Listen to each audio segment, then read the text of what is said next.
Identifying authentic curry, a guide for curry lovers. Understanding period variations. Curry can be categorized into two essential eras, pre-chilli and post-chilli. This distinction is crucial in comprehending the rich culture of curry. The pre-chilli era, primarily black pepper-based, dates back over 2,500 years. In contrast, the post-chilli era, which replaced black pepper, commenced nearly 500 years ago with the arrival of Portuguese traders and chili in Tamil regions. It's noteworthy that Goa, the sole Portuguese colony in the Indian subcontinent, was a non-Tamil region.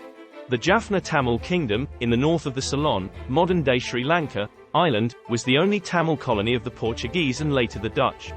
The culinary renaissance of post-chilli curry started in the islets, off the mainland Jaffna Peninsula, belonging to the Jaffna Kingdom before spreading to the Jaffna Peninsula when it too became a Portuguese colony many years later. These islets were captured first to secure the lucrative pearl industry in the Gulf of Mannar. Meanwhile, pre-chilli era curry continued in Thamilzakam, southern tip of the Indian subcontinent, the other habitat of the Tamils. This is evident in Hannah Glass's 1747 recipe titled, To Make a Curry the Indian Way, which still used black pepper despite the introduction of chili in 1498 by the Portuguese. Clive Roberts and his soldiers later introduced these pre-chilli era curries to Bengal, and subsequently, it spread across British India. Sarkadeen Muhammad, a man from Bengal, played a crucial role in bringing these curries to the UK in 1810, followed by Bangladeshi restaurants. When Indian-origin immigrants from East Africa introduced the idea of curry paste, they unknowingly attempted to bring in post-chilli era concepts. However, this paste, now widely used, deviates significantly from the original curry paste of the Tamils or the Tamil Portuguese curry powder, curry thul, a 500-year-old recipe continually refined and popular among the Tamils. This historical background is vital in determining the authenticity of curry. After the Emancipation Act of 1833, the British authorities in India relocated many Tamils to their other colonies, spreading the pre-chilli era version of curry to the Caribbean, South Africa, Mauritius, and Malaysia. Countries like Thailand, Japan, Korea, Vietnam, Cambodia, Laos, and China had pre-chilli era Tamil and spice trade connections. Post-chilli era connections were established by France, Portugal, and later the Dutch, from their Tamil colonies, as detailed in my book. Today in the UK, while traditional Indian curry houses are closing at an alarming rate, the Japanese restaurant chain Wagamama serves 7 million Japanese katsu curry annually, a testament to post-chilli era curry's popularity, though I am certain many are unaware that this is a post-chilli era curry. Fresh ingredients versus pre-packaged. Authentic curry avoids processed meat with chemical preservatives. Pre-packaged rice and uncooked chicken mixes, expected to be cooked in a microwave, such as chicken tikka masala, should be avoided. Supermarkets should prioritize the health of their customers and focus on offering fresh ingredients.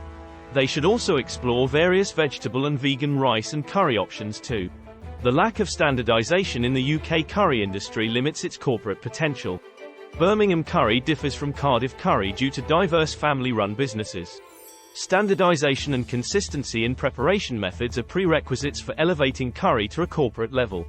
In my book, various cooking techniques are discussed, emphasizing the importance of fresh ingredients. Also, in the book, I have noted that the curry crisis in the UK is not only about authenticity but is also a case of too many chefs spoiling the soup. A case in point is mulligatawny soup. Exploring street food. Authentic curry thrives in street food. Kothu roti, a popular Tamil street food, involves chopping meat, vegetables, and roti on a large griddle while being cooked.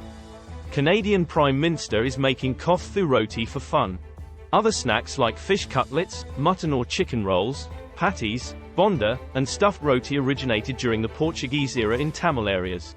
Lumprijs or lumprias, a Dutch Tamil response to Persian biryani, is a luxurious delight. Tamils in both habitats are unaware of the ongoing curry crisis in the UK.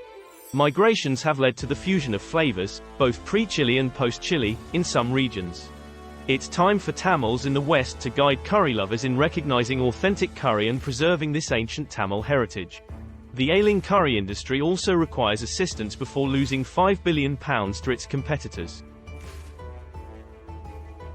In conclusion, curry research should not be confined to the British era and the country it established, British India.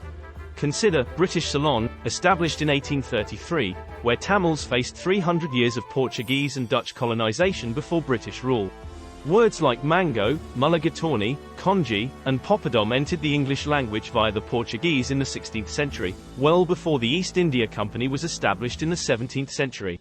Understanding these facts is crucial in resolving the Great British Curry Crisis.